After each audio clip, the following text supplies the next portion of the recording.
I was lucky enough to be invited to a top secret launch by Zero Motorcycles. I've not been able to talk about it for about a week or so, but now I can finally tell you all about my first ride experience on the brand new Zero DSRX, the world's first electric adventure bike.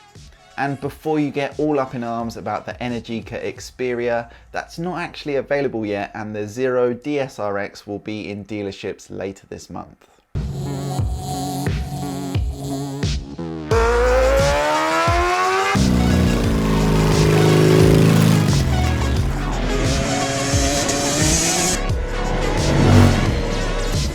Hi, I'm Henry Crew, and in this video I'll be telling you all about my first ride experience on the Zero DSRX, but first here's some technobabble.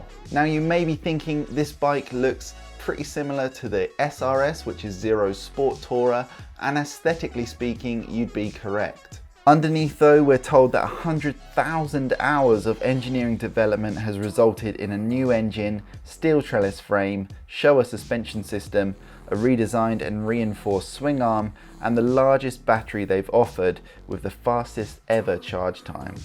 We didn't get a huge amount of time on the bike, only covering about 60 kilometers with a small 7-kilometer off-road section, but we are told that the DSRX has a range of up to 290 kilometers in the city and 137 kilometers on the highway.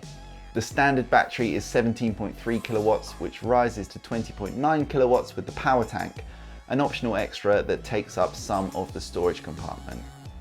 The extra 3.6 kilowatts brings the claimed range to 357 kilometers. It will also apparently do 321 kilometers off-road. Charging times have improved and are now 2 hours for a 95% charge on the standard battery. This drops to 1 hour with the rapid charge module. However, this is not compatible with the aforementioned power tank, and so you have to choose longer range or faster charge time. It's important to consider that the bigger battery pack will need longer to charge. If you do the maths, you'll spend less time charging over long distances if you choose the faster charging over a bigger battery. The bike comes with 28 litres of built-in storage, which I thought was really cool. This is before you add panniers, which are all part of the accessory range that's already been designed and will go on sale as soon as the bike is released. The storage is compromised by the power tank and the rapid charge module, both of which use the main storage compartment. The other two storage compartments are on the side of the main fairing. From what I could see, you need to use a Torx key to undo 2 bolts in order to access them, which doesn't seem all that convenient. The DSRX has an entirely new Z-Force 7510X motor that produces 225 Newton meters of torque, a new record for a Zero motorcycle, as well as 100 horsepower, which gives a top speed of 111 miles per hour. The bike comes with a full Bosch motorcycle stability control system with off-road capabilities. There's an off-road traction control and ABS setting for every ride mode, linked braking and vehicle hold. The latter is pretty useful as there's no gears to stop you rolling back when parked on a hill. The DSRX comes with a 19-inch front wheel and 17-inch rear. Cast wheels come as standard. There is the optional extra of having tubeless spoked wheels. These are the same size configuration, so unfortunately there is no 21-inch front wheel available. To prepare the bike for more adventurous riders, there's a new corded sprocket and shroud to keep out and expel debris, turn-by-turn navigation and switchable ABS. What's the price? £24,150, a price that Zero say will balance out over the lifetime of ownership. Factoring in fuel and maintenance, ownership costs will be exceeded by traditionally powered motorcycles within 25 to 35,000 kilometers. But that is enough tech specs. We all want to know what's it like to ride. Sitting on the bike, I immediately noticed how low it is. I could flat foot it no problem, which is pretty unusual for an adventure bike. It's comfortable, the riding position is great, and there's no vibrations, which makes the ride super smooth. And despite the low seat height, Zero have managed to add quite a bit of ground clearance. Weighing in at 247 kilograms, you'd expect it to feel pretty heavy. It does come with reverse after all. But in reality, it feels surprisingly light. Pushing it around is no issue and it handles fantastically on tarmac at low or high speed. It's important to remember that 247 kilograms is both the wet and the dry weight, as there is no fuel, oil or coolant to be added. I absolutely love the screen adjustment mechanism. It's super tactile and the screen offers great protection, which didn't give me any buffeting. The display is bright and easy to read. It's easy enough to change modes, but overall I don't think it's the most natural user experience when it comes to changing settings.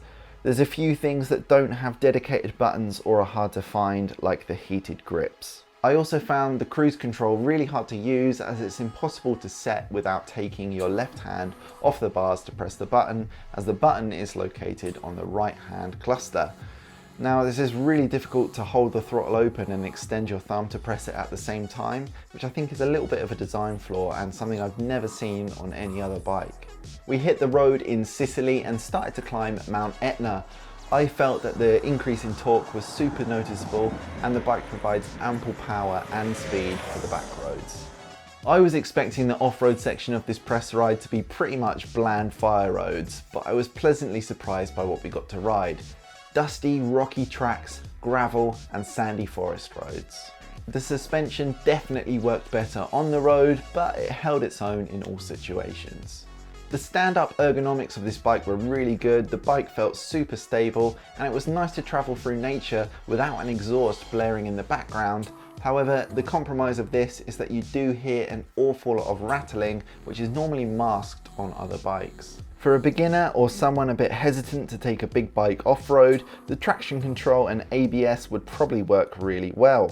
I felt it was a little bit intrusive and tends to reduce the power to a crawl in order to hold traction on climbs.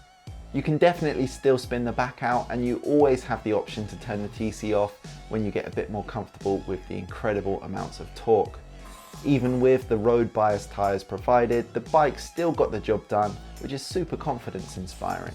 I did have one sketchy moment where the TC corrected my slide mid-corner, continued to drive me forward and left me struggling to turn, which you can see here. This would have been easily corrected with a clutch. It's also something that would stop a whole load of whiskey throttle incidents, which would be a big concern for me, especially when riding off-road. Considering the tyre choice and wheel sizes, the DSR-X held up brilliantly. It really surprised me actually. It even jumps well and surprisingly easily. We hit the road again for some more incredible mountain twisties, pushing hard back to town. I spent pretty much the whole day in canyon mode, which is basically sport mode with more regenerative braking, and used about 40% of the battery in 60 kilometers. This really shows that how you ride the bike dramatically affects the range. I really wish we'd had more time with this bike. I'd love to go on some more easygoing rides and see if I can get closer to that manufacturer range claim. Having spent some time on other Zero motorcycles, I can say that the claimed range is normally pretty accurate when riding conservatively in eco mode. In short, as a road bike, brilliant. Comfy, a bunch of torque, brilliant handling, decreased charge time and an improved range. For off-road, it positively surprised me. I was quite impressed at how light it felt. It was a real laugh to ride. The TC and power control is a little bit rough, but with some practice I think it would become more manageable. As an adventure bike, it's really going to depend what you want it for. World tours? Maybe not. And I mean, highway riding is probably the biggest weak point of electric vehicles, as the power is constantly on and there's no opportunity for regen. The DSR-X just can't compete on performance with its petrol-powered counterparts, and range is always a hot topic. But in reality, what are most adventure bikes used for? The answer is most likely commuting, and the DSR-X will do that just as easily, more economically, and just as comfortably as any bike with an internal combustion engine.